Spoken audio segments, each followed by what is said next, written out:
सातवां यज्ञ के रूप में, 8वां ऋषभदेव के रूप में हुआ था, 9वां पृथु के रूप में और 10वां मत्स्य के रूप में, और ये 12वां अवतार धन्वंतरी के रूप में हुआ था। 13वां अवतार मोहिनी, भगवान समुद्र के किनारे मोहिनी बने थे। और चतुर्दशम नरसिंहम, 14वां अवतार नरसिंह के रूप में हुआ था। और 15वां अवतार भगवान का वामन के रूप में हुआ था। अवतारे 16 सत्यान भवदेव तुम, 16वां अवतार भगवान का परशुराम के रूप में हुआ। और 17वां अवतार भगवान का व्यास जी के रूप में हुआ, जिन्होंने जो भागवत की रचना की। 18वां अवतार भगवान का राम के रूप में हुआ था, जो भगवान ने अयोध्या में लिया था। और 19वां अवतार भगवान का बलराम के रूप में हुआ था, तो भगवान कृष्ण के बड़े भाई थे। और 20वां अवतार भगवान का कृष्ण के रूप में हुआ था। और सज्जनों, 21वां अवतार बुद्ध के रूप में हुआ था। भगवान अंतिम जो अवतार हुआ 21वां बुद्ध के रूप में हुआ। अंत हैग्रीव ये 23वें 24वें अवतार है। और 23वां 24वां कल्कि का आगे चल के अवतार हुआ। एकदम भागवतम नाम हरिप्राणम ब्रह्म संहिता। अब देखो सज्जनों, जो 24 अवतार हो गए। अब देखो गर्ग संहिता में भगवान के 6 तरह के अवतार होते, भगवान के 6 तरह के अवतार माने गए हैं। एक तो अंतसा, एक अंतसा अवतार होता है।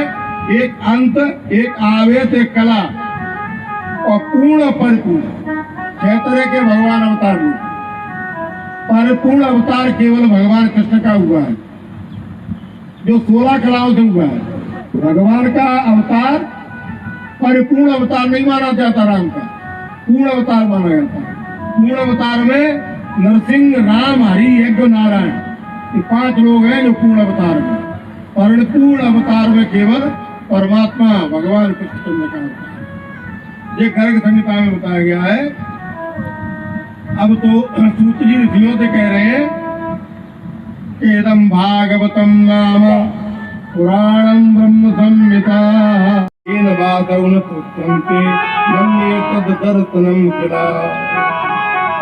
अरे नारद जी, व्यास जी से कह रहे, व्यास जी तुमने अभी तक ऋग्वेद, सामवेद, यजुर्वेद जो वेदों की रचना की, उसमें भगवान का बाल लीला का वर्णन नहीं किया गया।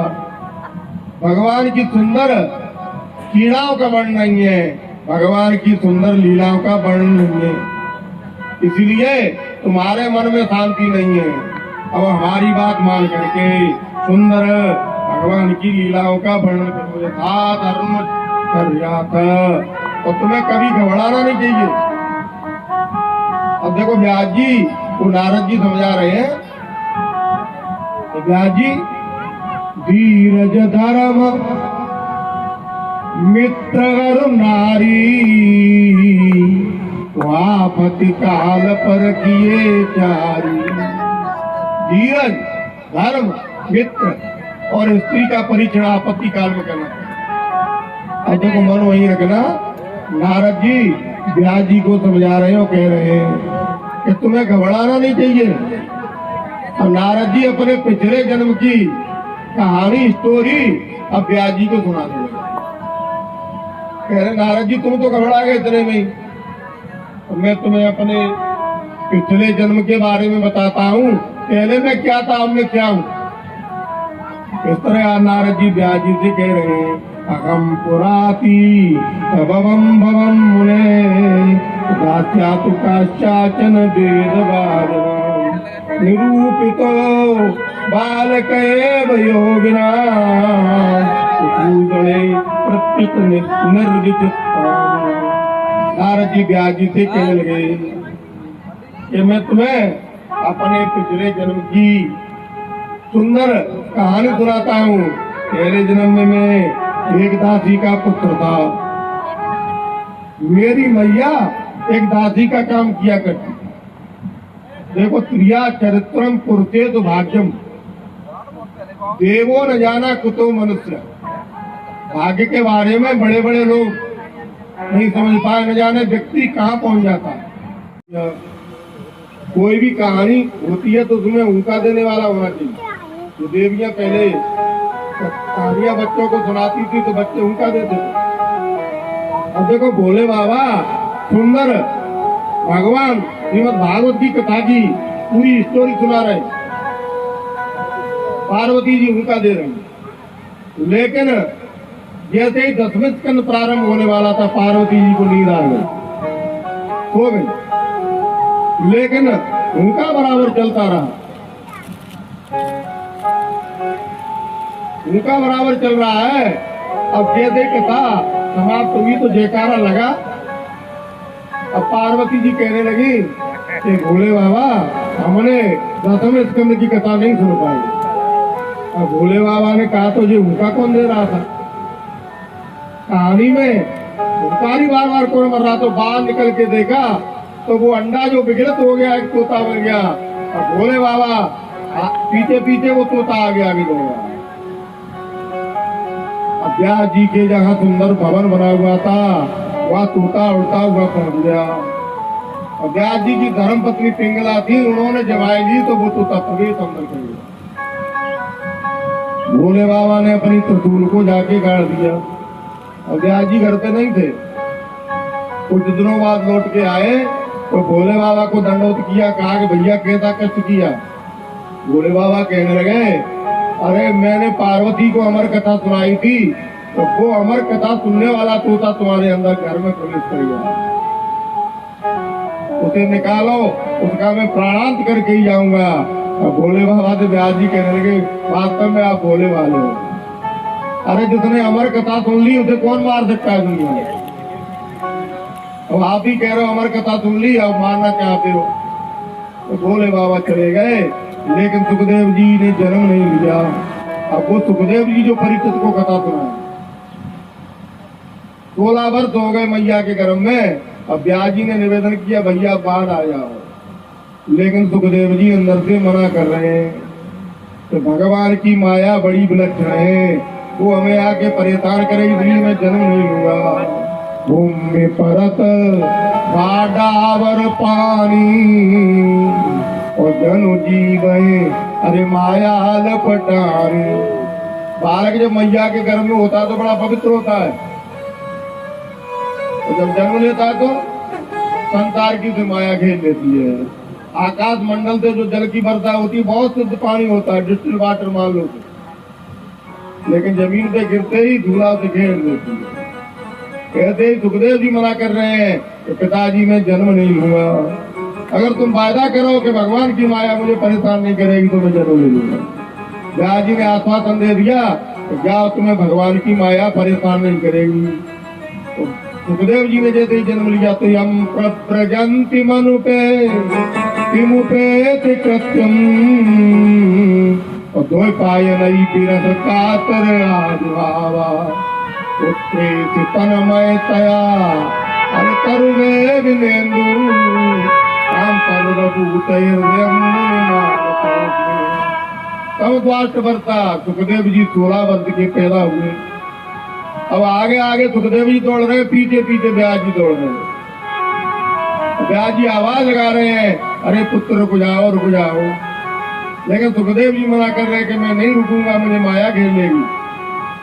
अब देखो यहाँ तो सुखदेव जी वास्तव में चले गए भागवत में, लेकिन देवी भागवत में व्यास जी ने लिखा है सुखदेव जी व्यास जी की बात नहीं माने तो उन्होंने कहा कि पुत्र मेरा की होने देने से पहले मेरी एक बात मान लो।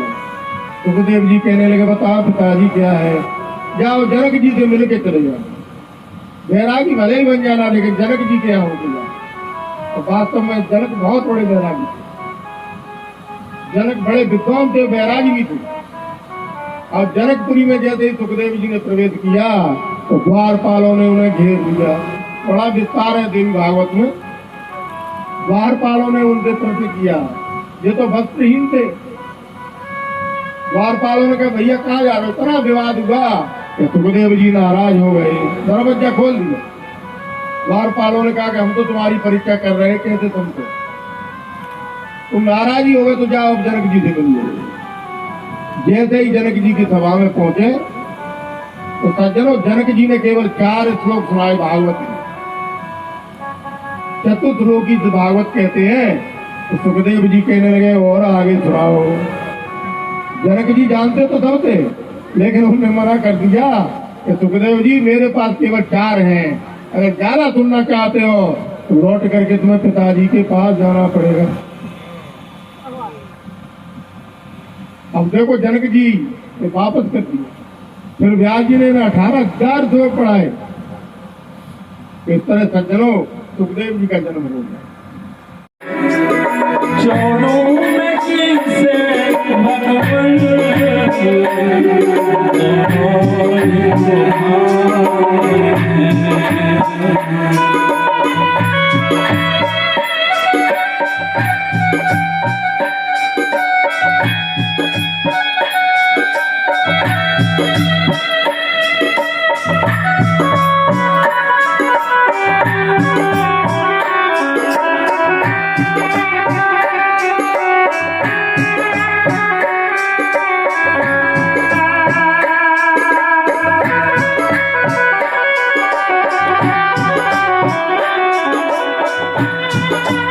और कहने लगी कुंती, ये कन्हैया, ये तो सुबह शाम की तरह है। सुख और दुख इंसान के जीवन में आते जाते हैं। सुख दुख ही तो जीवन की गाड़ी को चलाते हैं। सुख दुख ही तो जीवन की गाड़ी को चलाते हैं।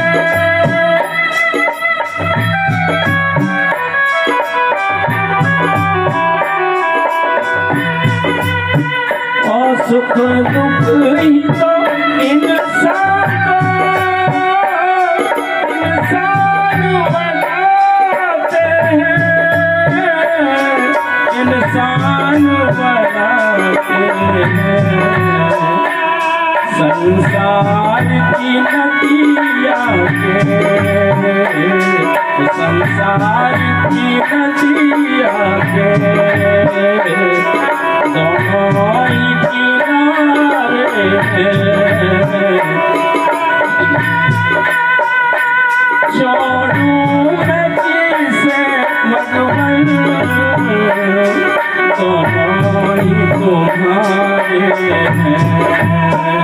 दोनों ही तुम्हारे हैं।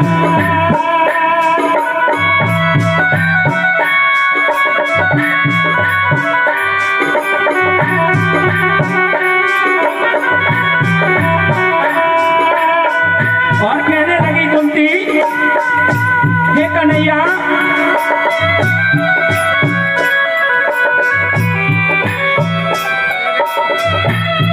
मैं कैसे कहूँ भगवान, मुझे सुख या दुख दे दो।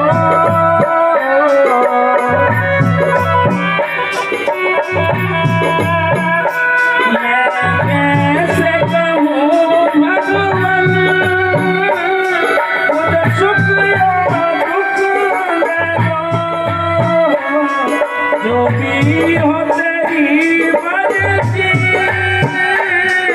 मुझको प्रभु जी दे दो। मुझको प्रभु जी दे दो। मैंने तो तेरे आगे, मैंने तो तेरे आगे दोनों हाथ पसारे हैं। छोड़ो मैं किसे मधुबन, दोनों ही तुम्हारे, दोनों ही तुम्हारे। सुख भी मुझे प्यारे हैं, सुख भी मुझे प्यारे हैं। छोड़ो मैं किसे भगवान, बड़ा ही तुम्हारे